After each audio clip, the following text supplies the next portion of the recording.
Niños, hola niñas, ¿cómo están? Eh, yo estoy bien, y espero que ustedes también, que estén llevando todo esto de la mejor manera posible, que no existan grandes problemas en sus casas. Así que un saludo muy grande desde acá, ya nos vamos a encontrar, así que mientras tanto, a poner el empeño nomás y a aprender desde sus casas de la mejor forma posible. Para esto, yo les voy a presentar la nueva unidad de historia. Para eso es esta pequeña cápsula que estamos trabajando de video, que ustedes la pueden ver en cualquier momento. La idea es que ustedes vean, observen lo que yo les voy a explicar, que despejen algunas dudas para que a la siguiente guía no tengan complicaciones y ya esto esté bastante claro. Para eso les voy a proyectar, voy a salir primero yo de acá, ¿ya? No necesito más que eso.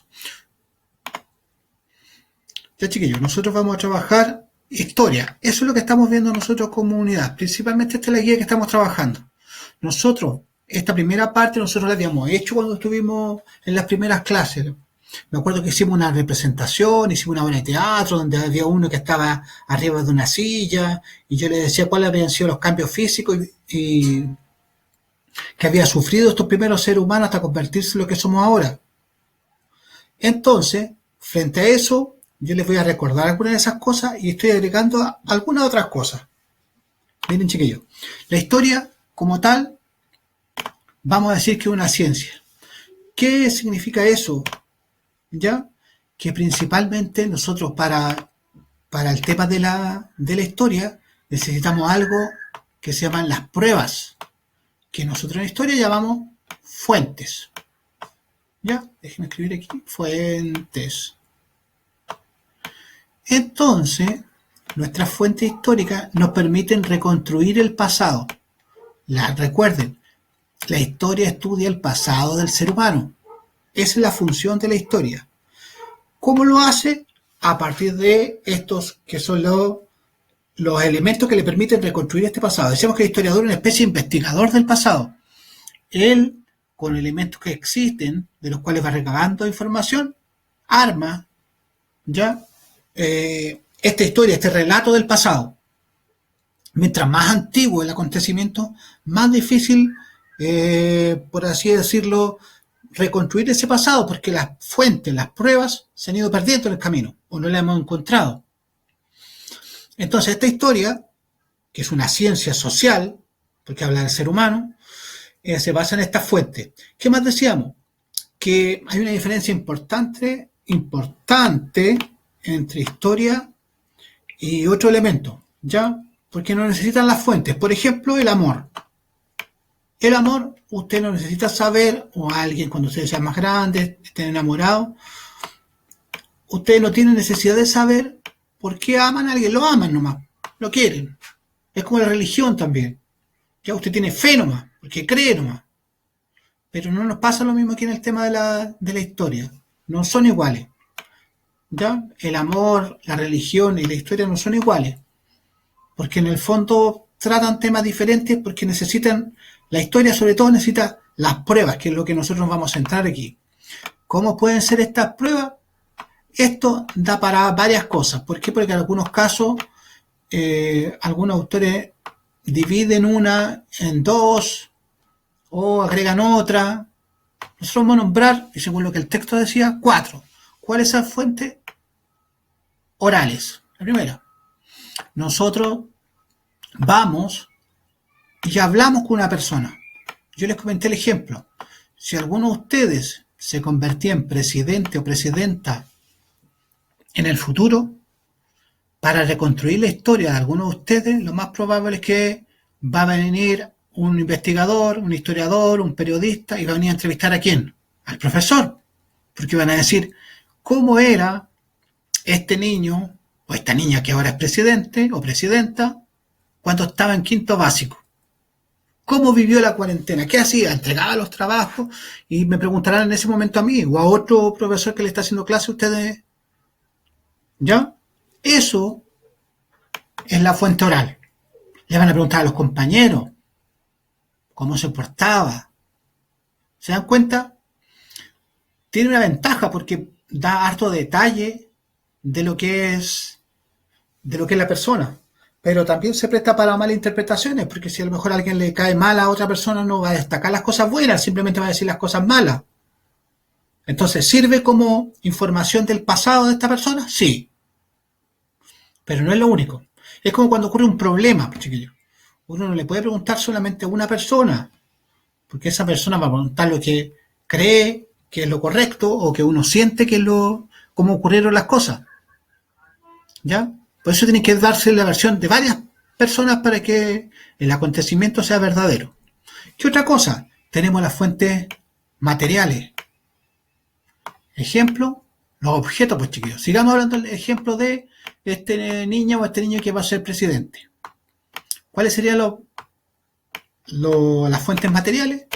Los objetos, pues chiquillos, que este niño, pues, no sé, podríamos decir su uniforme, estos son restos de su uniforme, este era el uniforme que vestía cuando era pequeño, este era su mochila, ¿ya? Los objetos. Vamos a otro ejemplo. Si hacemos de saber cómo fue Chile en el periodo del descubrimiento. Los objetos materiales serán las espadas, serán los jarros que usaban las personas, los objetos materiales para saber de qué se alimentaban, cómo eran las comidas diarias que ellos tenían. Nos sirve para interpretar de esa manera. Tenemos otra que se llaman fuentes escritas, que son los textos directamente escritos por la persona. Aquí ya, o por alguien que vio el acontecimiento. Por eso siempre se buscan textos antiguos donde está en primera persona dicho un acontecimiento. Si vamos a hablar de este niño o esta niña que es presidenta de la República en el futuro, o presidente, la fuente escrita es principalmente el libro de clase. Porque ahí está la información, pues, las anotaciones, las notas, y ahí está la verdad. Para el historiador ahí está la verdad. El cuaderno, quizás comparar el cuaderno de ese niño o esa niña con otro y decir, mira, sí, tomaba apunte, no tomaba apunte, escribía, hacía las guías, no las hacía. ¿Ya? Y el último, que algunos lo dividen en otros fuentes gráficas. ¿Qué son las fuentes gráficas? Los objetos ya que representan una imagen. Antiguamente eran las pinturas, podía ser una fotografía, más actual, un video. Esto que estoy haciendo yo con ustedes, también una fuente gráfica de cómo eran las clases en el tiempo de cuarentena, por ejemplo. ¿Ya? Estamos más o menos claros con eso.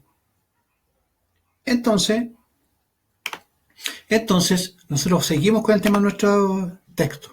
Aquí habla un poco de lo mismo, que el historiador usa un método, dice, que ese método para investigar se llaman fuentes. ¿Cómo hacen su trabajo los historiadores? A partir de esta investigación del pasado, utilizando distintos medios que se llaman fuentes. ¿Para qué sirven las fuentes? Para conocer un poco de esa verdad del pasado, o interpretar esa verdad. ¿Ya? Porque si yo encuentro en una casa un rastrillo, una casa antigua, voy a decir, estas personas de acá a lo mejor trabajan en el campo, por algo tienen un rastrillo, por algo tienen herramientas.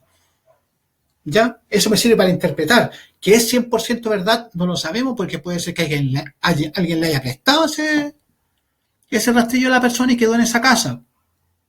¿Ya? Entonces, es como bastante complejo el estudio del pasado, pero se trata de buscar acercarse lo más posible a la verdad. Acá está explicado. Acá están las fuentes y acá están los 4 ejemplos que les di yo. Ahí están representados. También, la historia la estudiamos a partir de unidades de tiempo. ¿Por qué? Porque así nos permite saber cuándo ocurren las cosas. Ya es lo mismo que decir yo cuando era niño, yo cuando era joven, yo cuando era bebé, y me indica el tiro más o menos qué edad tiene la persona. Lo mismo pasa con la historia de la humanidad. Tenemos que, primero, saber que tiene acontecimientos importantes y que tenemos que ordenarlo en el tiempo. De eso se trata. Primero que todo, hay un hito importante que va a marcar el paso de un periodo a otro. Frente a esto, siempre se habla, puede poner con otro color, de las cosas que estuvieron antes de Cristo, y hablando de Cristo como el personaje que funda esta religión cristiana occidental, ¿ya? Sea que uno creyente o no creyente, en el caso de Jesús como personaje histórico, marca un cambio de periodo, ¿ya? Entonces, para nosotros, el año que nació Jesús es el año 0. Por eso nosotros ahora estamos en el año 2020. ¿2020 de qué? 2020 después de Cristo, desde el nacimiento de Jesús. ¿Ya? Claro eso. Pero existe también, no es que este día y este año que nació Jesús surge el primer ser humano. No, porque recuerden ustedes, ya pónganse a pensar las películas de Jesús. Antes de Jesús, no es que no haya nada. ¿Ya? Jesús nace y viene de una familia que es hebrea, hay unos soldados romanos, por lo tanto, antes de él, en este periodo anterior, también hay historia. ¿Ya? Por lo tanto, para acá también hay un periodo histórico importante. Frente a eso, nosotros distinguimos que todo, por eso estas flechas son así, porque continúan hacia la izquierda. Mientras más hacia la izquierda, más antiguo. Mientras más hacia la derecha, más nuevo, más contemporáneo. Ya. Sabiendo que la división principal es antes de Cristo y después de Cristo, voy a hacer algo aquí. Ya, tenemos nuestro periodo año 0. Lo vamos a colocar aquí, año 0. ¿Cuándo empieza entonces esta historia del ser humano? Bueno, va a empezar. Los historiadores aquí tienen ciertas dudas. Aquí está porque es muy antiguo el periodo cuando se dice. Pero de 3 a 5 millones de años atrás. ¿Ya? Porque no se sabe bien cuándo aparece el primer ser humano. Millones de años. Millones. ¿Ya? Entonces, se hace 3 o 5 millones de años atrás, aquí surge el primer ser humano. El que bajó del árbol, el que estaba en las cavernas, el que comenzó a evolucionar, el que comenzó a tener un cerebro pensante, ¿ya? Y el que de a poco comienza a incorporar cada vez algún elemento cultural. Aprendió el fuego, posteriormente aprenden el uso de herramientas, comienza el tema del lenguaje, comienza el tema posterior de la fabricación de la rueda, domesticar animales. Todo eso ocurre en este primer periodo. Y a este primer gran periodo de la historia se le llama prehistoria.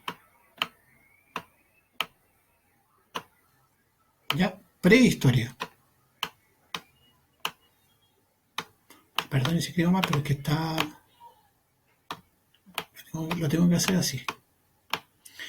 Ya chicos, en esta primera prehistoria es cuando este ser humano vivía en estas cavernas, viaja de un lugar a otro, tiene época, es un periodo bastante extenso en cuanto a millones de años, y decíamos siempre, todos los acontecimientos de la historia humana tienen un inicio importante y tienen un final importante.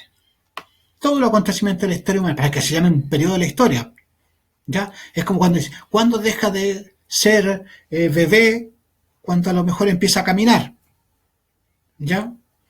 Ya, y cuando deja de ser niño, ya cuando a lo mejor cumple 10 años, ¿ya? Cuando es joven, cuando es adulto, se dan cuenta que los tiempos esos como en algunas personas de una manera y en otros de otra. Lo mismo pasa con la historia de la humanidad. No es exactamente, no es matemático aquí, es interpretativo. Ya, ¿y cuándo termina? ¿Por qué no la ponemos el año 0? Porque aquí comienza con otra cosa importante, se llama prehistoria, porque la característica principal de este periodo es que sin escritura. No hay escritura.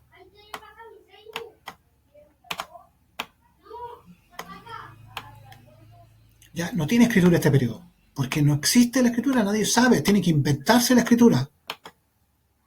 Entonces, todo este periodo pasa así, entonces no tenemos la fuente escrita. No tenemos la fuente escrita. Nadie puede contar cómo era la prehistoria. Nadie dejó relatos de cómo era la prehistoria porque no se inventaba la escritura. Entonces, ¿qué pasa en este momento de la historia? Es el momento de la escritura, cuando se inventa la escritura. Desde la invención de la escritura comienza a llamarse a todo este periodo historia. ¿Ya?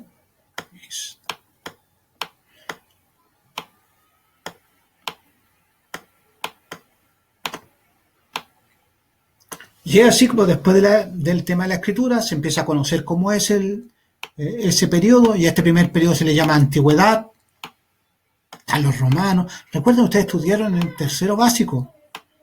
Romanos, estudiaban griegos. Ellos están ubicados en este periodo de la historia, en la antigüedad. Aquí, en todo este periodo están ubicados griegos y romanos. ¿Ya? Posteriormente comienza un nuevo periodo que se llama Edad Media, que comienza cuando el que era el Imperio Romano cae, que fue el gran Edad Media. Espérenme, déjeme escribir aquí. Cuando termina, este periodo es cuando cae el Imperio Romano y termina la Antigüedad y empieza la Edad Media, un periodo caracterizado por, a ver, si ustedes se imaginan los castillos medievales, los cuentos de princesas, todo ese tipo de cosas tan enmarcados en lo que es Edad Media. Y acá viene el hecho importante: a finales de la Edad Media es el periodo que vamos a empezar a estudiar nosotros en historia. De aquí en adelante nosotros estudiamos, obviamente nos basamos un poquito aquí al principio como era este periodo anterior, y luego empezamos a ver lo que es la historia que vamos a empezar a estudiar nosotros desde este curso, quinto básico. ¿Ya? Pasa algo importante aquí que lo vamos a conocer después, y empieza un nuevo periodo que se va a llamar